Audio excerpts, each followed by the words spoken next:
new report on Bay City's shuttered Fire Station 5, what it could cost to open back up. A local restaurant in Saginaw County is helping families in need. What you need to know about its new meal deal.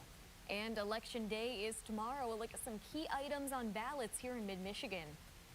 Thanks so much tuning in live this morning into WNEM TV5's Morning Extra. I'm Christine Winter.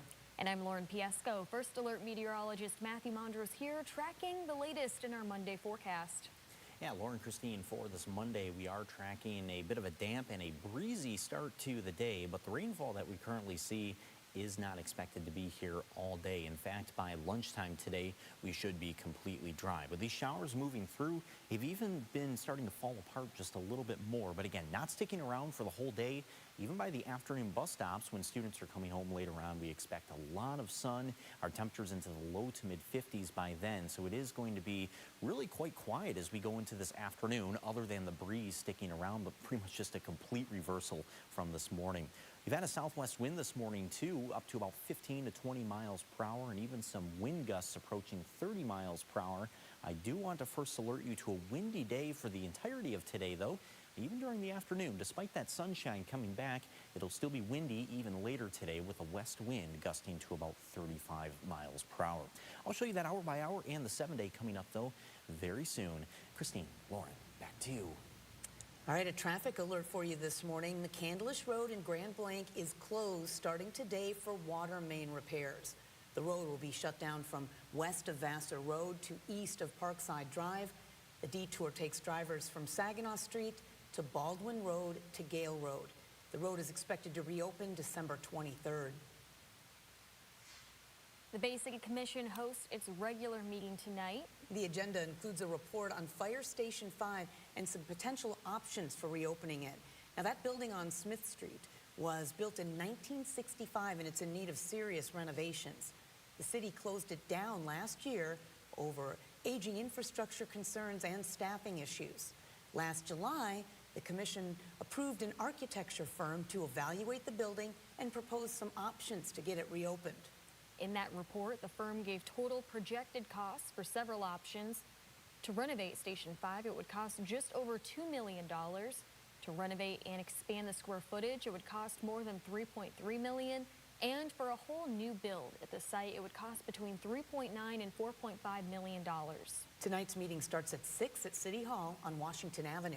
To look at that full report on station number 5, visit the hot link section on our website at WNEM.com. The Saginaw City Council is also meeting tonight. Council members will vote on whether to approve a petition to have a fireworks show on Ojibwe Island later this month. Some other items on their agenda include approving the purchase of equipment, repairs, and a service to remove of asbestos.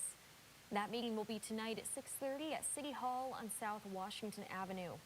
As the government shutdown continues, many families are feeling the strain, especially those waiting on SNAP benefits expected this week. Meanwhile, a Saginaw restaurant is stepping up to help. The Hamilton Street Pub on South Hamilton Street is offering $5 meals all month long, hoping to ease the burden for anyone feeling the pinch. They're like, well, what can we do to kind of help out with taking the weight of worry off so many shoulders? And we just thought $5 dinners, you know, through the month of November, and then hopefully the government figures it out and kind of gets things back on track. When the pub shared that idea online, hundreds of likes and shares poured in, proof that this act of kindness could really make a big difference.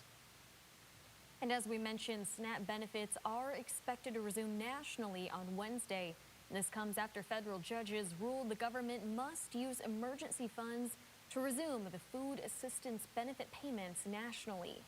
Meanwhile, in response to the pause in benefits, the Fair Food Network announced the Double Up Food Bucks program will be expanding. The program will offer bonus bucks for families who are struggling right now to put food on the table. And there's no longer a $20 daily earning cap. Frozen fruits and vegetables are now eligible to be bought as long as they have no added salt, sugar, or oil. The expansion will be good through the end of the year for users statewide, and the program works at specific corner stores and farmers markets. To see if your bucks work at a store near you, we'll have a link in the hot link section of our website. Just go to WNEM.com. And today in Genesee County, you can visit these local food pantries near you. The mobile food pantry at Bethel United Methodist Church in Flint will be open from 9 to 11 this morning. And the food pantry at Community Church of God in Clio will be open this afternoon from 1 to 2:30. An update on an animal cruelty investigation. Crime Stoppers of Flint and Genesee County is offering cash for information that helps find the person responsible for abandoning 2 dogs caged in a golf course pond. Crime Stoppers says last Tuesday, 2 German Shepherds were left for dead in a black wire cage in Thread Lake in southeast Flint. The female dog, named Star, received emergency surgery to remove bones from her stomach. The male dog, named Ringo, had to be put down because of severe injuries and infection. Crime Stoppers is offering up to $1,000 of a cash reward for information that helps solve the case. You can leave an anonymous tip by calling 1-800-422-JAIL. Tomorrow is Election Day here in Michigan, and a number of communities will decide on issues including school proposals. Saginaw Township Community Schools is asking voters for more than $169 million. If passed, the bond would go towards building a school support building, new technology, security improvements, and improving athletic fields and facilities. The estimated millage that will be levied is 3.95 mils, or $3.95 on each $1,000 of taxable property value. Birch Run area school is also going to voters for a bond. School leaders say the proposal comes at no additional cost to taxpayers and could bring in more than $17 million to the district. The money would be used for infrastructure needs, like improving security systems and upgrades to buildings.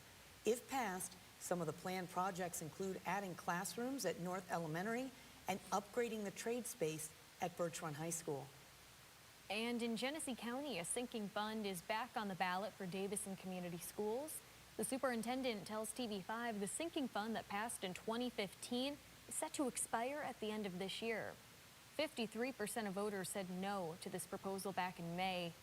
This time, the wording is a little different for the measure, reading renewal instead of increase. If passed, the millage would bring in about $1.5 million per year to go towards parking lot repavements, HVAC repairs, and building upgrades. Well, other issues being decided on in Genesee County include city council seats in Burton and Grand Blanc and a police operating millage in Montrose Township.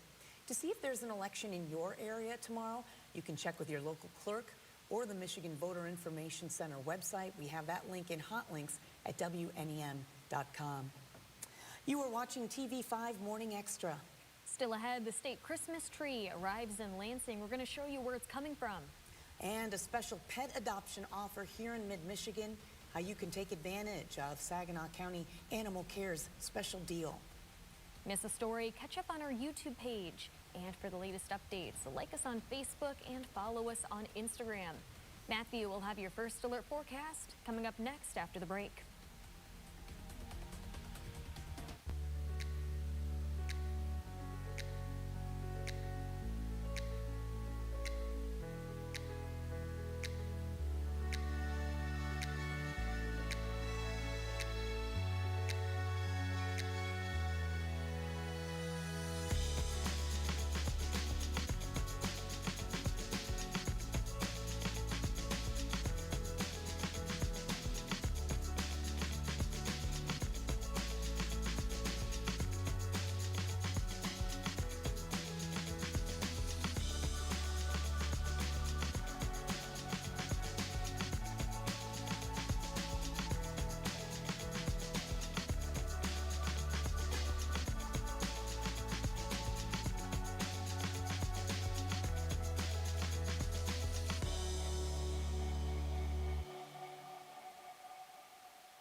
So our first alert forecast as we get this Monday started does still hold some rain for the morning, but the afternoon today will pretty much be a completely different story than this morning. But also just want to note the new sunset that we have coming up this evening. So we had the time change over the weekend. It's also the first full week of November now.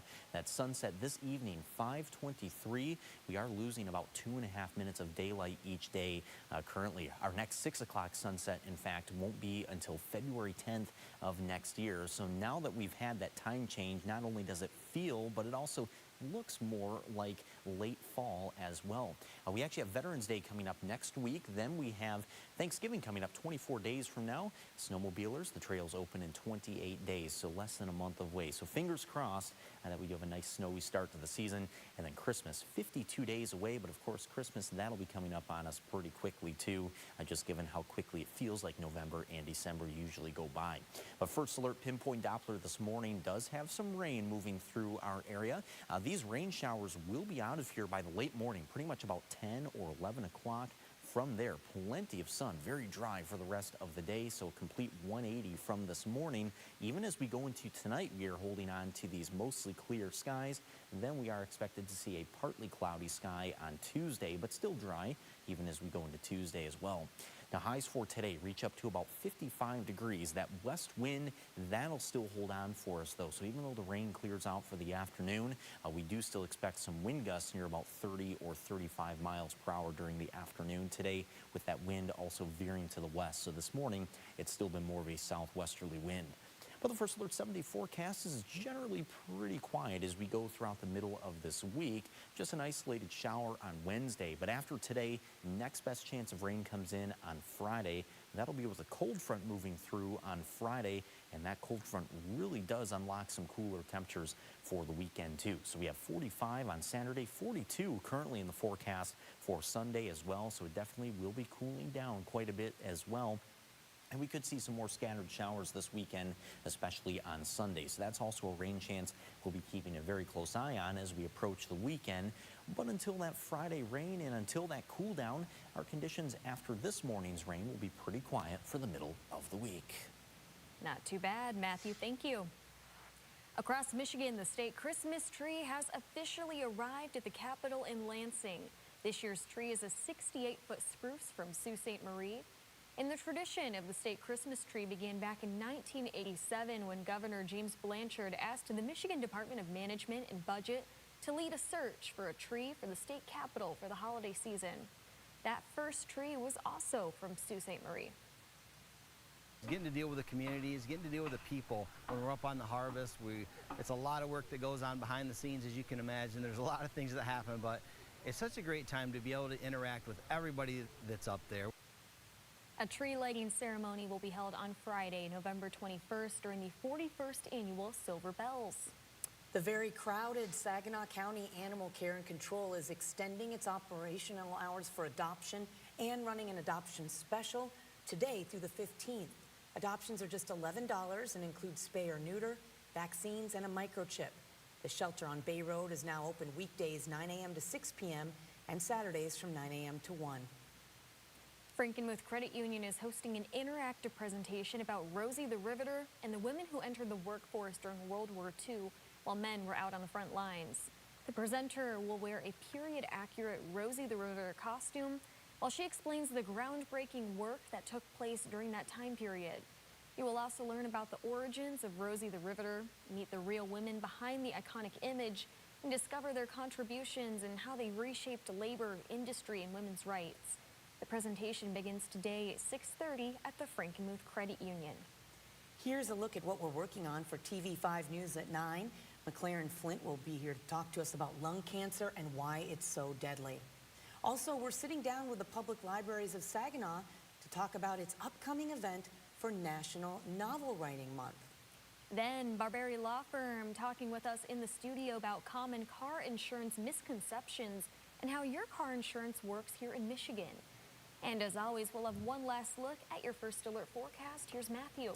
Yeah, and taking a look at your forecast here, we are tracking a fairly wet start to the day this Monday, but much drier for the afternoon. It is also going to be windy as we go throughout this Monday. A little bit quieter for the middle of the week before more rain to close out the week on Friday. This upcoming weekend, even colder. We're tracking 40s for the highs this weekend. Wow. Better bundle up. Yeah. All right. Thank you so much for watching this morning. We'll see you back here for TV5 News at 9. Stay with us.